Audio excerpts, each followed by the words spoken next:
Thais Gibson, I'm so excited you're here. I know everyone listening is super excited to have you on Top Self Podcast. Welcome. Thank you so much for having me. I'm very excited to be here with you. I feel like I have so many questions for you, and I'm sure people are always just eating this up, what you're talking about, which is attachment styles. So, can you talk a little bit about how you got here? Because you've got a school on Mel Robbins' podcast, you have 200,000 subscribers on YouTube. So, you're doing a lot. How did you get here? Thank you so much. I got here because I'm really passionate about this stuff. I think it definitely came from a place of eat, live, breathe this myself. Growing up, definitely had a lot of curiosities about relationships. Saw like a very volatile relationship in my home, just a lot of two very loving people who were very good people bringing out the more difficult aspects of one another. And I think from a very young age, I was very curious. How come there's not like a better way of doing this stuff? How come things have to be this way? Like, why does there have to be Yeah. so much arguing all the time and chaos?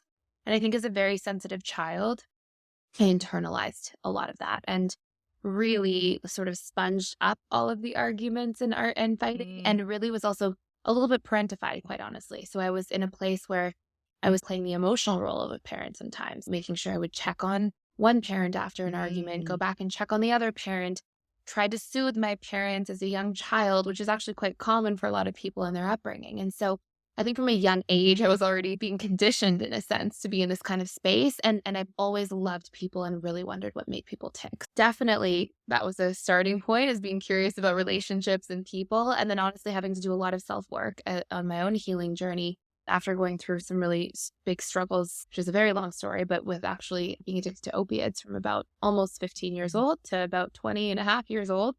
And doing a lot of healing and a lot of deep work around that to get into a space of sobriety. And then just wanted to share with people and actually started putting out workshops for free. I would actually pay out of pocket, go into libraries, pay like $40 an hour to rent the space and just give free workshops to people because I had healed so much and I had done so much deep work. And I it was particularly oriented around the subconscious mind. And this is 14 years ago. I'm like, where is everybody talking about the subconscious mind? This is how we need to be paying attention in order to see transformation. And so I wasn't seeing enough of that out in the world. I started Mm. giving workshops, and at about 22 years old, I started a full-time client-based practice while I was still in school as a result of that. And Amazing. a lot of time has passed since and been in the field ever since then. Oh, so amazing. Isn't it? It's probably the greatest gift. It's at least how I feel even about this podcast, but the greatest gift to yourself and to others when you can take the things that you really struggled with and figure out a path to then be able to share it with other people. I think it's like just fascinating. I actually, after working with so many people one-to-one, so I was in client-based practice for the better part of a decade, and I would see 40 people a week on average, ongoing. And I literally think that is a part of our purpose. Like I rarely find exceptions to that as a rule. Like I almost feel like part of what happens is we go through struggles and challenges. And sometimes part of the purpose within them is to learn to overcome those things ourselves and then be able to go and share and contribute those things to others. And it happens in a lot of different shapes and forms, but I find that to be par for the course for a lot of people, quite honestly. Yeah. Even when I started this, there wasn't anybody, there were some, but just there's still not enough out there about jealousy in relationships. It's one of those sort of taboo topics no one wants to talk about. And it's really hard to get people who are suffering from it to talk about it because it's embarrassing. There's shame around it. They don't want to admit. I always joke, we're not putting in our dating profiles. I will look through your phone. I will track you down. People weren't talking about it. And it sounds like that was a similar situation with the subconscious mind that you just weren't finding it out there. So you did it yourself. Yes, exactly, exactly. And it's so interesting because the way I came across this is going through this really regular struggle with opiates and being like, what is going on for me? Like, why am I? It was actually after a knee surgery that I got addicted, and I didn't really realize. At first, I just knew, oh, when I take these, they make my life feel easier. And so my Yeah. prescription ran out and I refilled it. And then it was running out and I started panicking. And I didn't really know why I was panicking, but there was a girl, a year older than me, who said, oh, if you take these, they're also performance enhancers. And I was trying to get a soccer scholarship at the time to go off to live in Mm. the United States from Canada. And there was this whole sort of story behind it. But I was like, oh, wow. And she was also selling them, got that. And it just unfolded Convenient. into this. Yeah. I didn't realize that when I was 15 years old, but Right? now I Of know. course. And there's a sort of whole story to how this unfolds. But I think what's so interesting is I was in this space where I would constantly be like, I need to get sober. I need to stop doing this. What's wrong with me? Like, why do I keep going back to the same path? And I would find that I would go through these experiences of telling myself, I would like journal out, I'm going to avoid her in the hallway. I'm going to delete her number from my phone. I'm going to avoid these people and these situations. And I would find myself repeating the pattern of behavior over and over Mm. again, even though I was intending to will myself away from it. And so fast forward, like years later, I was in a psych class and I was not sober and I was just barely holding on to my life like by a Mm. thread in terms of being able to keep everything together. And somebody said to me in the class, oh, your conscious mind can't outwill or overpower your subconscious mind. And it was like, oh, you're explaining to me everything that's happening. You're explaining to me that I'm intending to Mm. get sober and to stop using. And instead, my subconscious mind has a different set of motives that it's carrying out. And it's really responsible for 95 to 97% of our beliefs, our thoughts, our emotions, our decisions on a daily Wait, basis. what? Yeah. Oh my So, gosh. yeah. So the conscious mind is responsible for 3 to 5%. And for people who don't know what that really is and the difference is, the conscious mind is like the I choose mind, right? It's like the logical, analytical, rational, think things through, reason about things. Your subconscious mind is your programmed self. It meets your needs in a very autopiloted way as fast as it can. It's very survival oriented. It tries to actually go back and reinvest in situations that remind it of its previous comfort zone, which is part of why you'll Mm. often see if you come from a chaotic household. Now I think that relationships are chaos. So now I will be the chaos in my relationships. And we do things where we have this big comfort zone and we are constantly trying to maintain it. And we're constantly making decisions from that place of programming, even if we like to think to ourselves, I'm going to choose something and I'm just going to make it happen. People can relate to this in so many different forms. We can have the experience of saying, I'm not going to get jealous. And then we try to repress it. And then it comes out in a different way 2 hours later. Or we can say, I'm going to quit eating chocolate. And we quit for 3 days and we're back on day 40 eating Right. chocolate. All these times where we set goals or we say, I'm going to follow through, but we procrastinate. All of those things are very obvious differences between the conscious mind saying, I'm going to do something, and the subconscious mind instead playing by its programs. And so when we can Mm. learn how to address challenges or issues, things like jealousy, for example, at the subconscious level, we can actually see the needle move and we can actually create concrete changes and transformation. Awesome. Just incredible that the amount what you were saying about how much the subconscious mind is really at play versus the conscious mind. Because I was thinking maybe 50-50. I know it's there somewhere. I know it has its place, but wow, that's incredible. So they said that statement that you can't outwill your subconscious mind. So then that became a new, oh, let me go look at this a little bit more. I became obsessed with the subconscious mind. Honestly, I went into the year-long program in hypnotherapy to really understand, did a whole bunch of certifications related to NLP, things that really teach about like principles of neuroplasticity, neurolinguistic programming, really how to reprogram the subconscious and really learning about like suggestibility, how all of this works. And then as I started working with people, I actually just really didn't like the power dynamics of hypnosis. I thought it was strange. I thought it was weird that you have to have somebody come in and you put them in the state of trance and they go and they have this experience and they leave and they don't know how it happened or why they feel differently or how to replicate it or reuse that information. It was very much give the man a fish rather than teach a man to Mm. fish. And for me, I was like, oh, that's really disempowering for people. And I felt like it fostered way too much like dependency in a sense.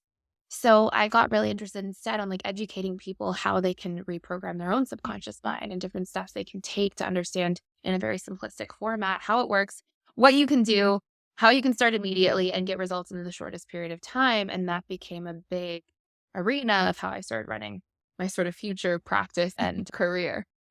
Wow.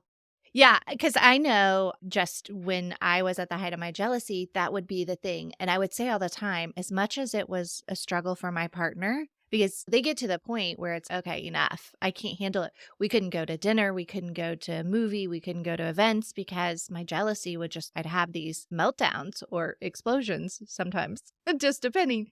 But I would say, I know that you are struggling with it, but I would give anything. Like, me more than anyone would love to make this go away, to not feel this way. And so I would just go, okay, the next time I'm just not going to say anything, or I'm going to do this, or we try all these tactics. And to your point, it goes back to, oh, I just did it again. I did the exact same thing. So how do we start to go, okay, I can't want it enough. Yeah. So what do I Really got to great. do instead? Exactly. So amazing question. So there's a few really important parts that I think we want to start by understanding. So there's a difference between jealousy and envy, but oftentimes when people report feeling jealousy, they're actually feeling a little bit of both. And so envy tends to be an emotional piece of feedback. So all emotions are feedback, I think is the first thing that's really important to recognize. They're telling us something's out of alignment. The only things that we can feel negative emotions towards are unmet needs or core wounds. Okay, so I'll explain what that means in a little more detail.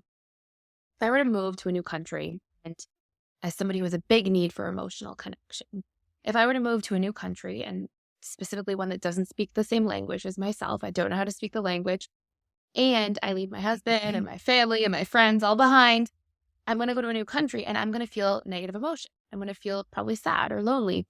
And that's actually a good thing because the emotion is trying to prod me to adapt, right? It's part of how we evolve and survive as we get this emotional feedback, and eventually it causes us to want to adapt. So that's really emotional pain. Emotional pain is usually pretty high levels of discomfort, and it tends to be maybe like a 5 or a 6 out of 10 at most. It's very uncomfortable. It tends to feel more chronic. You can see that there's an unmet need when we're carrying something for a long period of time on a more Right. daily basis. It's always in the background. That's usually communicating to us that we have unmet needs. So emotional suffering, not emotional pain and discomfort, emotional suffering comes from core wounds. So when we grow up and we go through different traumatic experiences, whether they're big T trauma or small T trauma, I like to think of trauma, big or small t, as basically being something that our nervous system and our body, we can't properly emotionally process. We instead, because the subconscious mind really wants certainty, it gives meaning to something instead as a means of achieving certainty. So as an example, if somebody grows up in a really critical household and their parents are constantly saying that they're not good enough, or constantly, let's say, criticizing them, oh, you've got an A, you should have had an A plus. Right. These types of households, they're going to make it mean something. They can't process it. Why am I always being told that I'm not doing a good job? Oh, I am not good enough. So we'll assign meaning to things as a way of achieving certainty. Okay, now I know I'm not good enough. And now I can try to prevent myself from feeling this way again in the future by maybe hiding or avoiding things or not sharing my grades. So we give meaning to find certainty. Now, what happens is these pieces of meaning we give are actually called core wounds, and they end up being part of our identity at a subconscious level, these things that we carry everywhere about ourselves, and we believe that. Now, there's different core wounds depending on the types of trauma. There's generally 18 to 20 major core wounds. They include things like I will be abandoned, I will be excluded, I will be disliked, I will be betrayed, I will be trapped, I will be helpless, I will be powerless or out of control in a situation, I will be seen as defective or shameful. So people can usually resonate pretty clearly. Ooh, I felt that one before. And when we carry these core wounds and something, basically catalyzes it or triggers it, really our core wounds are our triggers, all of a sudden we experience emotional suffering. So let's say we go back to that example where I go to a new country, I don't speak the language, I feel the pain of my emotional connection needs not being met. But that may be a catalyst for me to say, oh, it's because I'm unlovable, which is a core wound, or everybody will dislike me, or I'm not good enough. That's why I don't have friends.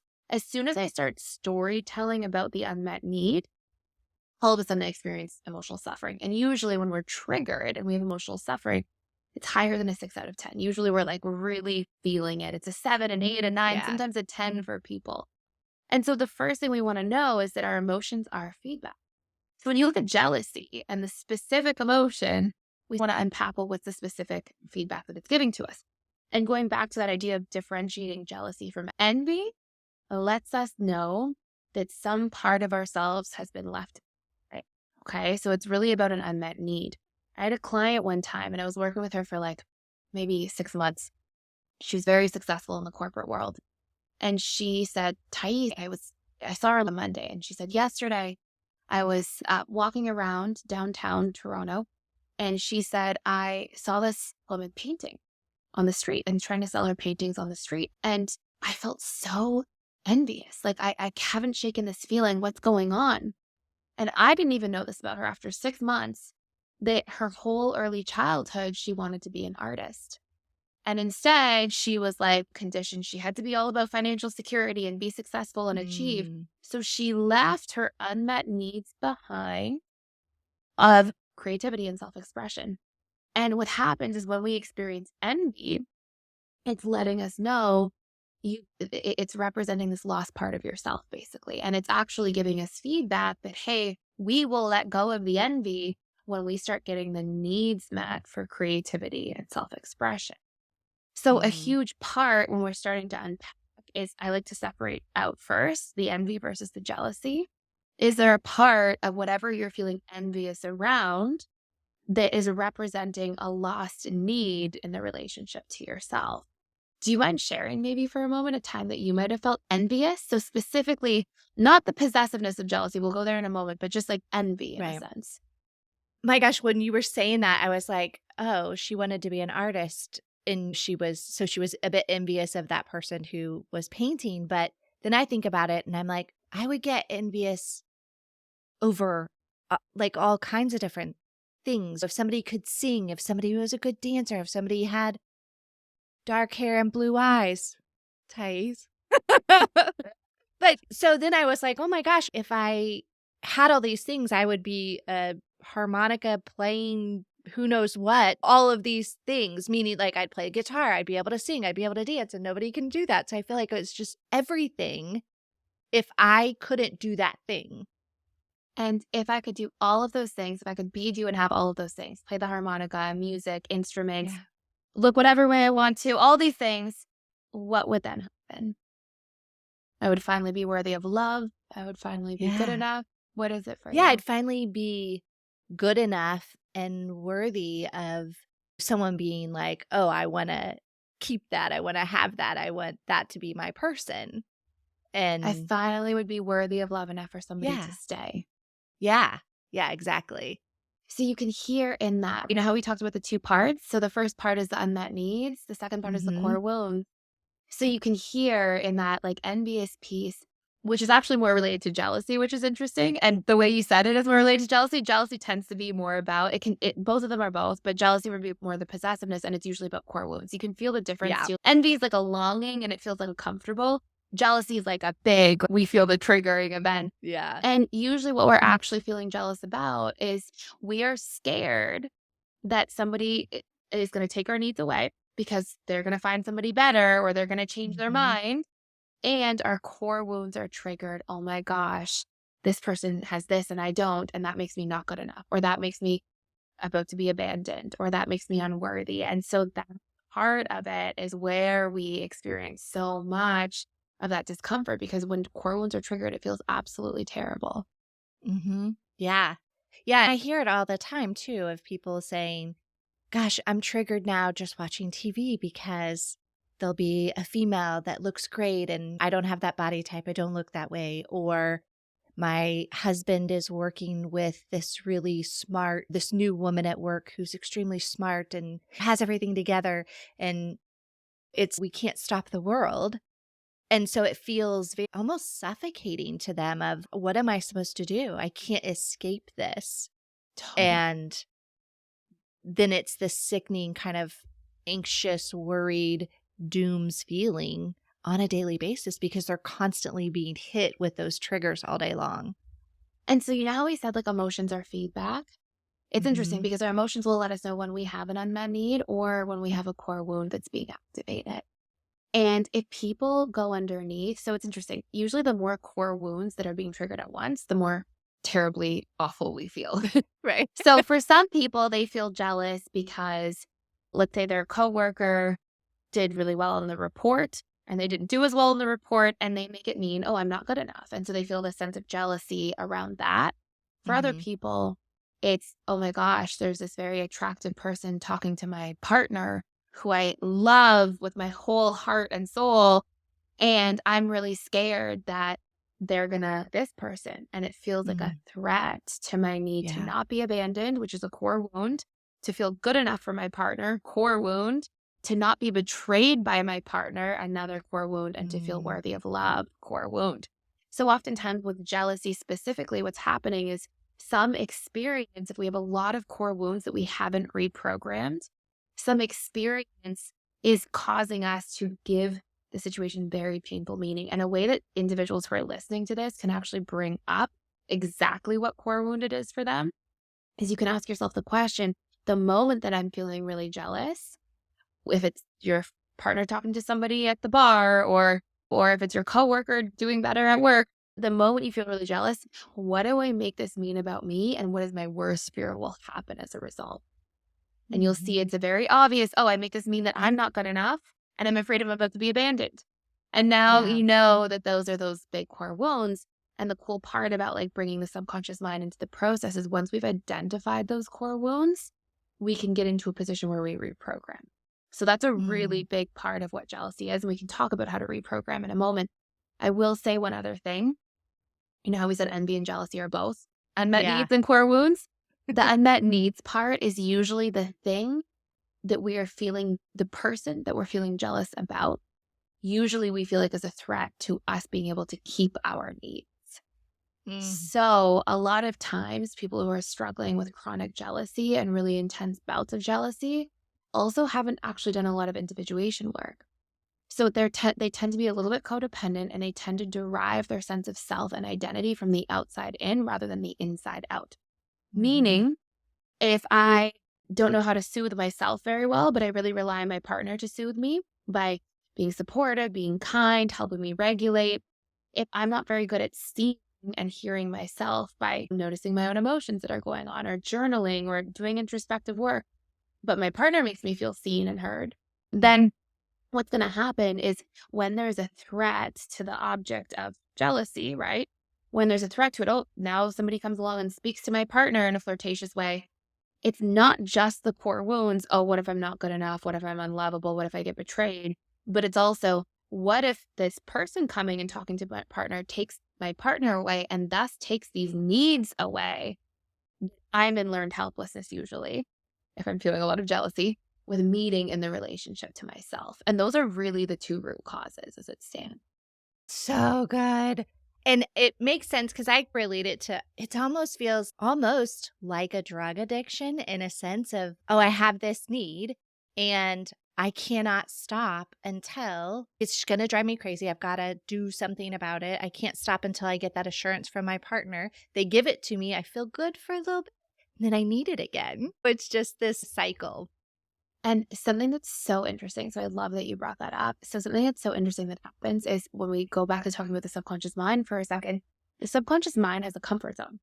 So we touched on this really briefly in passing, but we have a comfort zone. It's what's familiar. And what's really interesting is that we actually have a very difficult time allowing things to really be received and to really stay with us and land with us if what it is that we're receiving, we are in learned helplessness with giving in the relationship to self. So I'll give you a few examples for anybody listening who's, what does that mean? Yeah. So if I am constantly self-critical, okay, so I'm not complimenting or encouraging myself in my internal dialogue, I'm doing the opposite. My subconscious comfort zone is criticism. So when somebody comes along and compliments me, I might be like, "Ooh, that feels so good for a moment."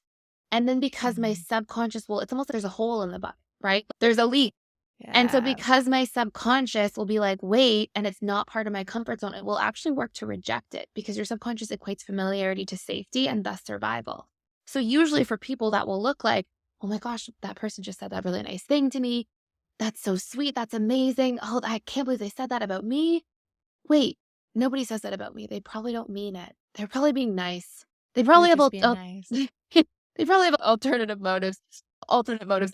So what you'll see is we may receive it and it feels good for a snapshot in time, but as soon as it's really reaching the deeper levels of our subconscious mind, we'll actually reject, deflect, deny, question, doubt, all of these things because we can't receive what is not a part of what we give to ourselves in our comfort zone for long periods of time. Yes, the comfort zone probably why I would stir up shit and cause chaos in my relationships because yeah, I remember that when I was started dating my husband of, okay, why is nothing's happening. Like, it's fine. Everything's fine. That's weird. Yes. Because in my life, like everything, I just grew up in so much chaos and seeing that relationship be in chaos. And so then I would create it because that, as much as I didn't like it, but that's what was comfortable to me, Exactly. even though I couldn't stand it. And it's so interesting because there's such a correlation between jealousy and insecure attachment. And often, what I would hear people say who have attachment trauma as well from childhood is they would say, when people are too safe, I'm scared that there's no passion or no spark. Yeah. So I pick a fight just to make sure that we're Just to get still on some the roller spark. coaster. And what's actually happening, which is absolutely wild, is when you unpack it and you go back to that kind of framework of like unmet needs or core wounds, usually what's happening is I'm not getting enough of the emotional high that I'm used to. Yeah. And because highs and lows, like the roller coaster, give us that thrill and that sensation of things. And so we instead say, okay, I'm not getting the emotional high. I'm not able to get in a good way right now. So the subconscious mind, which will get your needs met in the fastest way possible, it's not concerned about the best way possible, says, I'm going to pick a fight because when we bicker or I pick a fight, I'm engaging the other person emotionally and I'm getting my emotional connection needs met, maybe in a bad way, but the subconscious mind isn't concerned about good or bad way. That's the conscious mind it's logical and reasons. The subconscious is go get the need. Here's a need. And you see this in so many different forms. Like whenever somebody struggles with really intense anger, Mhm. often anger is just a subconscious strategy to get seen, heard. We get big and loud to take our power back and to set a boundary all at once. And sometimes also to tell people how we really feel if we've been holding it in. So anger in an unhealthy expressed form actually meets all of these needs at the same time. And jealousy is a subconscious strategy when we express it in unhealthy ways. Okay. So you think of how Mhm. we act out. We have these protest behaviors when we feel jealous. Yeah. Guess what that's doing? Getting attention from our partner.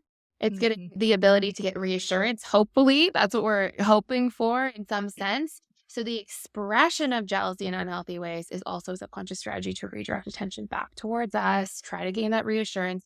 And all of this is happening without our conscious mind's reasoning. It's happening from subconscious programming, just desperately trying to achieve a need. Oh, we're so good. We're so good at getting stuff done really fast and quick, right? Yeah. Maybe not always the best way. Yes, and it makes so much sense because let's just get this out of me, or I'm gonna be angry if I have to be angry and be loud and be mean or whatever to make this stop Yeah. is what it feels like. It feels like I'm trying to make it stop. But I think what you're saying is you're trying to get that need met, and that's the way to do Totally. it. Totally. And sometimes too, when we express emotions to somebody, it's like a hot potato. We're like, oh, I'm gonna pass my emotions to you. I'm gonna get them out. And sometimes that's a need as well for like self-expression. But again, when the subconscious meets its needs in this really fast way, rather than in the optimal way where we've thought about it, we've reasoned, we've decided the healthiest way to get the need met, instead of being vulnerable and saying, hey, I'm feeling a little bit uncomfortable right now, I could really use some reassurance and actually having that conversation. When it feels too scary to be vulnerable about those things, our subconscious is obviously just left to its own devices at that point. So then we'll express or protest behavior, whether it's pushing somebody away, trying to make them jealous back, perhaps, Mm. shutting down completely, acting anxious or needy in different cases, or being demanding. There's all these different avenues that we'll use to try to get our need met in whatever way we've actually been conditioned to think works the best for us based on our history of past experiences. Check, check, done all of those. I've tried them all. And I think something that's so important, honestly, that I actually can't stress enough for anybody listening is like, if this has been a part of your experience, jealousy, like actual jealousy. So we kind of shifted gears from like envy to jealousy. Yeah. Envy is like unmet needs based. We can have a little bit of core wounds triggered, but usually very little, not much. When you're experiencing intense jealousy, you're feeling like your needs are extremely threatened, like survival threatened. My needs will be taken away that I don't know how to meet elsewhere. So if this person, if my partner, let's say, is taken away or threatened, my relationship to this person is threatened, I don't know how I'm going to survive without my needs being met, because at the end of the day, our subconscious sees its needs as this lifeline. And I have these core wounds triggered, and now I'm feeling all this suffering. Oh my gosh, I'm not good enough. I'm unworthy. I'm going to be abandoned. And when all of these things are happening at once, just for anybody who's been through this, that is a trauma response. It's not somebody being silly or being dramatic. It's called, this is trauma stored in your subconscious mind and nervous system, expressing it in this kind of way because you probably had some trauma from past experiences in early childhood or past relationships that caused you to have to constantly fear these things to begin. Yeah, because we don't normally do something, it makes sense, right? That typically we do it because it makes sense, or we're reacting this way because something has happened. And it would make sense that if I didn't have that relationship with my dad and I felt like he was choosing alcohol over me when I was growing up, okay, then I'm thinking I'm not worthy of love. I'm not, if my own dad doesn't love me, who's going to? So it makes sense why then these things would come out. And thank you for bringing it up, because I think especially when it comes to jealousy, people are met with, oh my gosh, the crazy girl, the psycho crazy girl. And that causes people to shut down and not want to talk about it, and they think, oh, there's something really wrong with me. And then it's this other track versus getting them to the path of understanding that there's trauma there. And then it makes sense why they're feeling that way, to get them the help then that they 100%. need. Interesting what you said is you can see where the programming started for in your share, for example, where, okay, I felt like my dad was choosing alcohol over me. And something that's really interesting is when we're children, we are acutely aware on some level that we are dependent on our caregivers. If you look at human beings compared to other species, human beings have so much more dependency on their caregivers for longer periods of time. Right. So we have this like deep wiring of that dependency. And there's this acute awareness that, like, if my parents abandon me or leave me, I'm not going to survive. It's actually about survival. And so what happens is, the first thing is that we often get survival and approval confused and intertwined, because if I'm getting chronic disapproval from my caregivers, oh my gosh, are they about to abandon me? And I'm not going to be going out at 6 years old, getting a job and paying the bills. So we get those wires crossed quite easily, which can cause us to be extremely approval seeking and thus more codependent as a byproduct. But the other thing that happens is we have this dynamic of going, if I can't get my needs met from somebody, if somebody is ignoring me, dismissing me, choosing something else over me, not available to be present, then I am chronically going to be wired to be afraid of them, because that's affected me so much at such a young age, where I'm extra sensitive to those sorts of things because I can't, in fact, stand on my own. And so the more repetitive experiences we have like that, the more terrifying it's going to feel. And that was a really powerful share. And there's so many people who go through a really bad divorce, or people who go through other forms of addiction in their household or family, or domestic violence, or there's so many different variations of this. And it's like, when people are judging themselves or shaming themselves for being jealous, it's like you're taking something that was already traumatic and you're compounding it, because now you're shaming yourself for having a trauma response based on programming that you didn't ask for, that was already hard enough the first time around. And it keeps it, what we keep repressed will stay in the dark, right? We won't be able to heal or solve for. So I love that you said that, because I think it's really powerful for people to have that kind of space to explore what they're feeling. And it's beautiful that you're doing this. Yeah, just having a place where somebody can go, oh my gosh, okay, I can at least talk about this, or I can hear people talk about it, so I get it. Okay, I'm not crazy. There isn't something fundamentally wrong with me and I'm just going to be this way. Because I used to think that. I used to think I'm just made this way. There's nothing I can do about it. This is just how I am. And I thought that for about 40 years of my life, or 30 something years of my life. So I think that's great. Thank you so much. And I wish that we were friends when I was dating, because I would have been like, Thais, what is their attachment style? Tell me. Help me here. I'm sure, do you get people all the time? Hey, I'm seeing this person. Oh, I'm sure. All the time. I get friends that text me at 1 a.m. Hey, I'm on this date. And what do you He did this thing. What does that mean? Yeah. Oh my gosh. I know. So 2 things I want to cover before I let you go. And they're 2 pretty major things. But I definitely wanted to get to the part of, okay, then I do. what do we do? Because people will strangle me if I do not ask you that. So, can we go there? And then could you run through the attachment styles so people have a sense of, okay, and I know people start to try to fit themselves in the bucket. So, can we do those two things before we go? Absolutely, absolutely. So I was excited to get to the part of what do we do about all of this? Yeah. So I think the first part is that once you understand that clear depiction of, hey, this painful emotion is feedback that I probably have unmet needs that I'm feeling are threatened.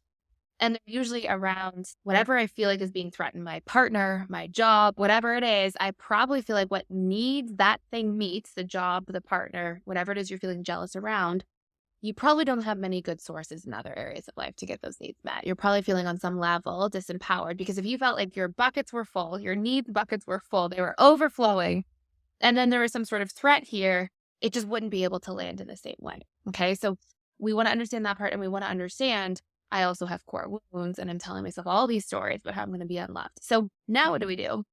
Is we work on each of those two things. So the first thing is you actually want to ask yourself the thing that's threatened. So we'll use the example of a partner. What needs are they needing that you're feeling really afraid will be taken away?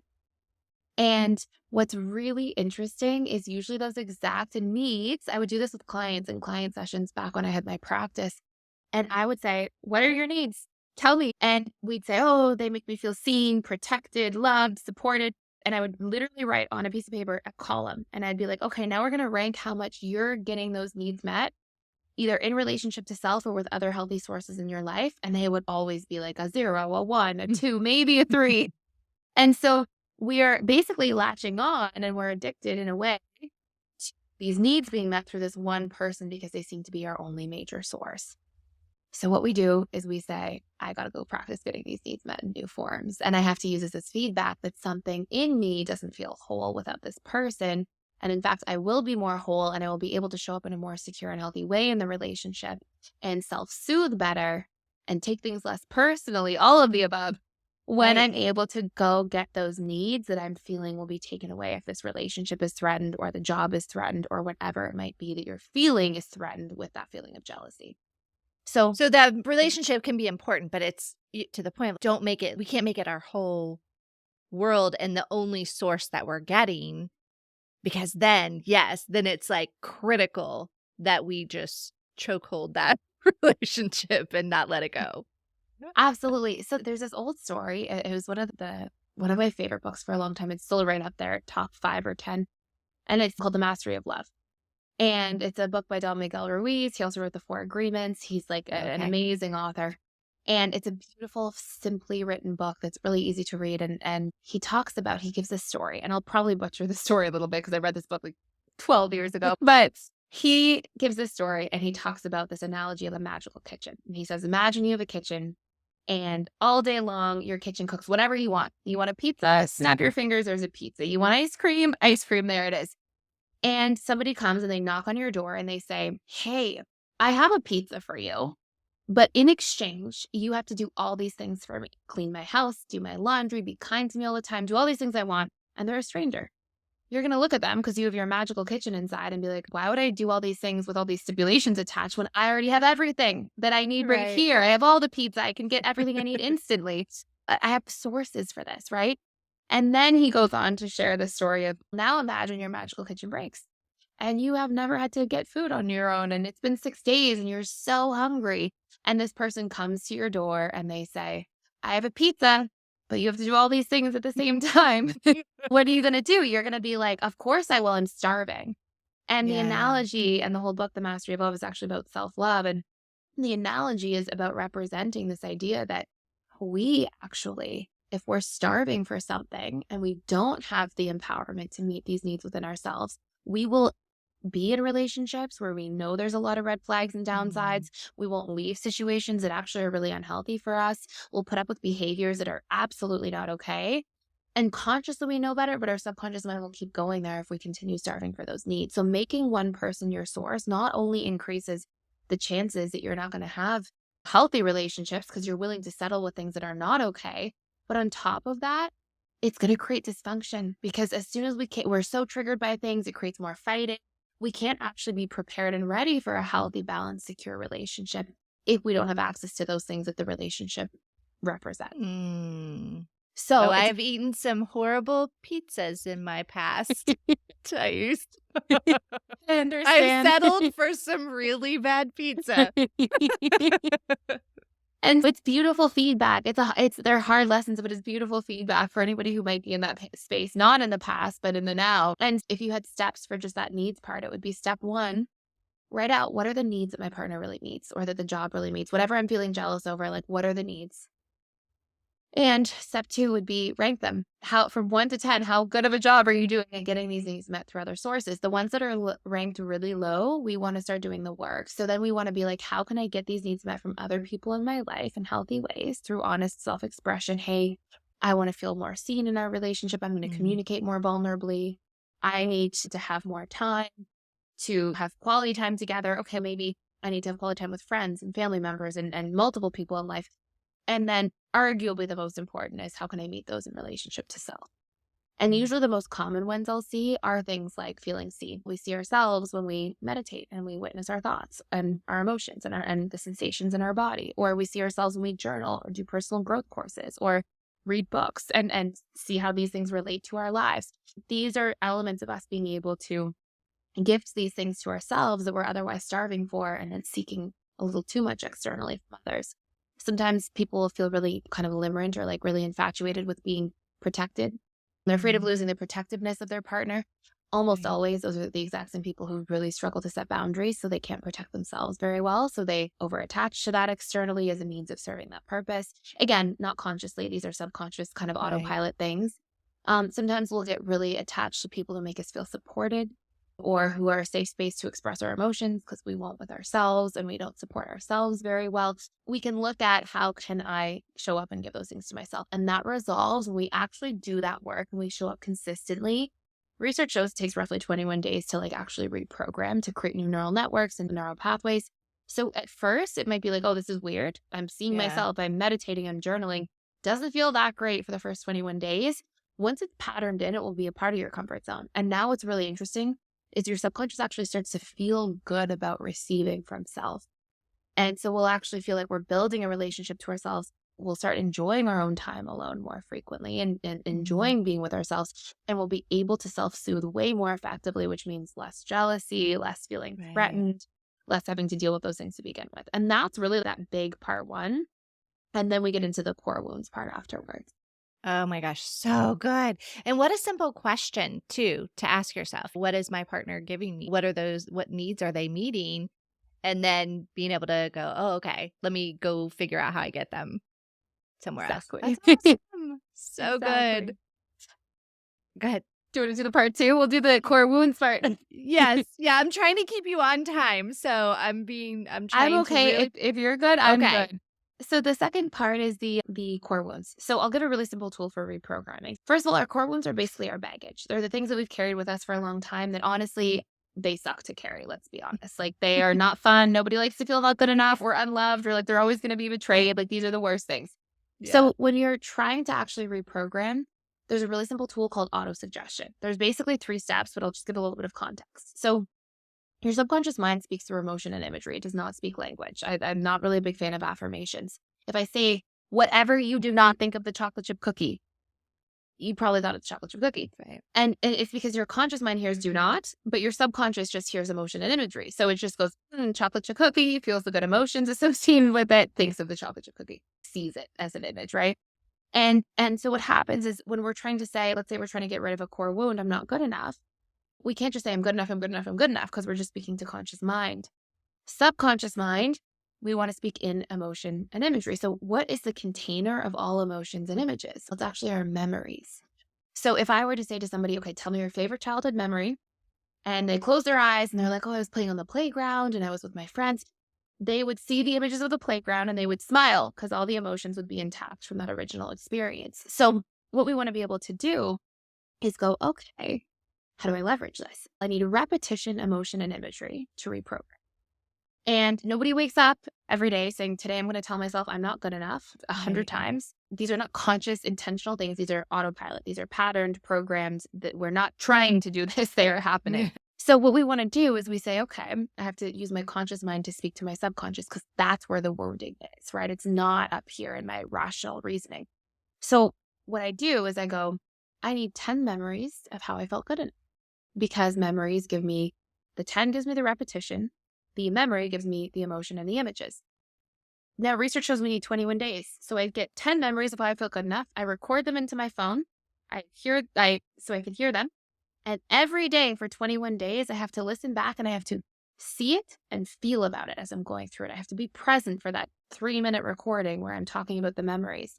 And what I'm doing is I'm feeding my subconscious emotion and imagery in a repetitive way across time, which research into neuroplasticity shows 21 days we get new neural networks. If we can really do that around our big core wound, so we take the opposite of the core wound. If it's I'm abandoned, I'm worthy of connection. I'm unlovable, I'm lovable. I'm not good enough, I'm good enough.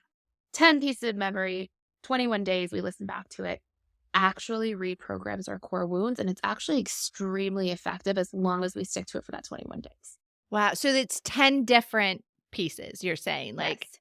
oh gosh, how cool to think back. Okay, now so people are going to have to go, okay, I've got to come up with 10 things. And you can come up with 10 things if you really, Yes. you might have to think about it, but you've got them there. But I think it's interesting. And obviously, a very important part of that is finding out what is that core wound. Like, it's this one, it's this one, it's this one, so that you can go back and find those things that are opposite of that, right?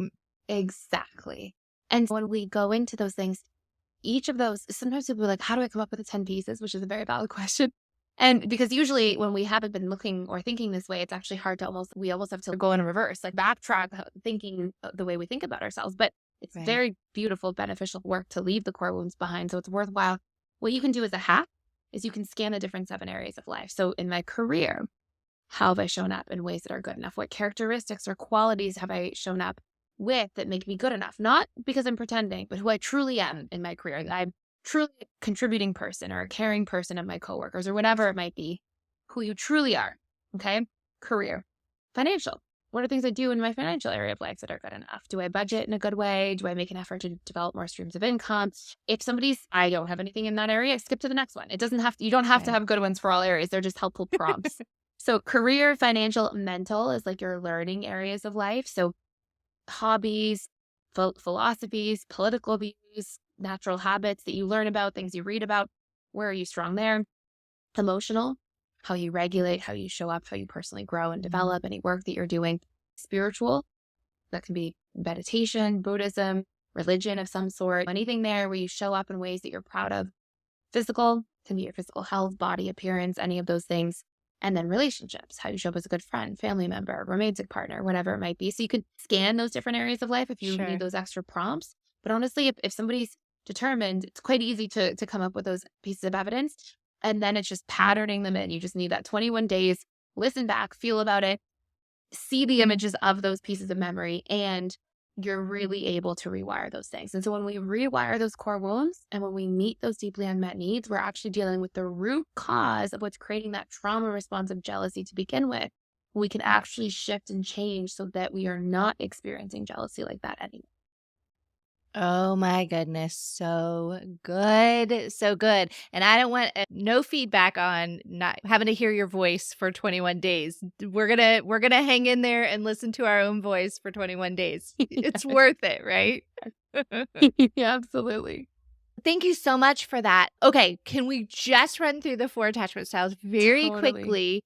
Because, and I was so impressed by this. You have a quiz that people can go take Yes. to figure out which they are. Absolutely. Yep. And it gives you a free report on your attachment style, what your core wounds will be, what your needs are, like all of that good stuff. Where do they go to find the quiz before we jump into him? Yeah. So personaldevelopmentschool.com. And you just click attachment quiz at the top and you'll get a full, it maybe takes 3 to 5 minutes to fill out.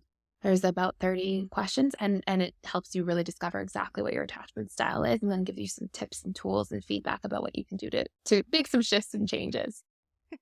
We talked about this before, and I was like, okay, how interesting that I don't trust that this is my actual attachment style because I thought it was different. I don't trust it, but I just thought that I was going to be, we'll have you go through them and then I'll tell you which one I thought, and then we'll talk about which one I am. Okay, perfect. I love.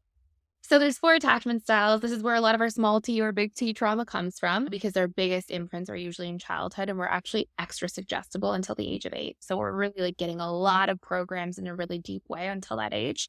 Of course, programming can change through repetition and emotion over time, but those are our big ones. So the securely attached style usually grows up in a home where there's a lot of secure modeling in terms of dealing with thoughts, emotions, behavior. So they get a lot of what's called approach-oriented activities from their caregivers. Let's say as young children, they cry, the parents will go towards them, try to soothe them. The messaging that a child's actually getting through that is it's safe to express myself. It's safe to rely on people. Emotions are okay to share with other people. I can be vulnerable and it's safe. And so when there's a lot of that, plus as the child continues to grow up and they start communicating about their needs, there's a lot of healthy negotiation of needs. So let's say a child, it's like 11 p.m., the child should have been sleeping and they're crying and they're like, I want candy. And let's say they're like 6 years old. The parent's not going to shame them for the need. They're not going to say, what's wrong with you? Be quiet and go to bed. They're going to say, honey, I know you want candy. I understand you want candy. But if you eat candy, you're going to be up even later and you're not going to sleep well and you're going to be tired tomorrow. So why don't we do this? Let's go to bed now. It's past your bedtime. And tomorrow, if you eat a good breakfast, lunch, and dinner, you can have a little bit of candy after dinner. So there's this honoring of the child's need, honoring of the child's perspective, validating that I see you, I understand what you want. And so it makes this child basically grow up to feel worthy of love, worthy of expressing their needs, like it's safe to rely, to emote, to express, to trust other people. And so that's their modeling. So that's how they show up in relationships. And that's also how they are modeled to show up as a person in a relationship themselves, to give that and be able to be that for others. So that's the securely attached style. Okay. Research shows roughly 50% of people were historically secure. More recent research is like, it's closer to maybe 30%. Okay. And I think that's a big thing though for people to realize, because I did not expect it to be that high. And it made me think I might need to get new friends, because I feel like we're all like, I'm just kidding. But I think we're also drawn to that, right? Some folks with insecure attachment styles, we might be a little bit more drawn to them. But I was really surprised to hear, because I hear it a lot. Like, doesn't everybody have these things? Doesn't everybody struggle? No, not everybody does. I think everybody has little struggles in life for sure. But I actually think the framework and like the spectrum to which people are struggling with things is actually quite unique. It's very different for people based on a lot of these things. So yeah, it's super, super interesting topic of discussion. So there's 3 insecurely attached styles. One, you can think of them as being on a continuum. One is the anxiously attached style. It's one that a lot of people will relate to, but people in an anxious household usually have a lot of love and actually quite healthy and supportive parents, but that love is often taken away. So what I mean by this is there can be a real abandonment. It's less often this, where there's a divorce. One parent maybe moves away and maybe they're kind, but there's more inconsistency there, right? They see their parent once a week or Tuesdays, Thursdays, or once a month even. So it feels like that love is there, but it's being taken away. Or more often than not, it's that we have 2 really loving parents, but they're really busy working a lot. And you're with the grandparents or you're with the babysitter. So parents are there, the warmth and love is there, but it's taken away. It's taken away. So we call this perceived abandonment. And if it happens repetitively enough, it constitutes as a small T trauma. And it will condition somebody to deeply fear abandonment and create a core wound as a result. So anxiously attached individuals grow up to feel really scared of being abandoned, excluded, disliked, alone, not good enough. Those are the big sort of core wounds there. Now, on the other end, and by the way, you'll see as an adult that this person becomes anxious. So they become chronically afraid and hypervigilant around people leaving them. They worry about it a lot, and they tend to very much exhibit clingy behaviors in relationships as a result. Then the opposite, in a sense, is our dismissive avoidant. Dismissive avoidants grow up with childhood emotional neglect. So they basically grow up in a household where it feels to them like because biologically we're wired for connection. And when you have 2 avoidant parents who are unavailable, a child doesn't go, oh, my parents are emotionally unavailable. That's too bad. The child goes, I'm yearning for connection. They feel this yearning. And they can't make sense of it. And children hyper-personalize everything. It's how we're wired as kids. So children go, it must be something wrong with me. I must be defective. And that's why I can't give it. And so they often also get either emotions ignored or even actively shamed. So they think, my emotional side of myself is shameful and will be seen as weak, defective, unworthy, good enough if I express it. So they have a lot of core wounds around that. And generally, they feel a sense of like emotional unsafety in relationships because they've never had really safe emotional exchanges. And so they grow up and they tend to be the people who, when they start to attach, they panic. They don't want to feel that vulnerability again. They associate it with all these negative things like being weak or shamed or defective. And so they tend to be the ones that are afraid of commitment, may suddenly pull away from somebody in a relationship the moment things get really real. And they tend to get the bad rap, honestly, out of the attachment styles. But the reality is it's trauma, right? They're going through their own version of a trauma response when they get close to people. And Right. yeah, and it comes from pain. That's our dismissive avoidant. Of course, they often end up in relationships together, the anxious and the dismissive. Right. Then, It makes it worse, right? Oh, now I'm more anxious yes, because you're exactly. pulling away. Exactly. And it goes back to the subconscious comfort zone, which is so interesting. Like anxious attachments, they are constantly dismissing and avoiding themselves.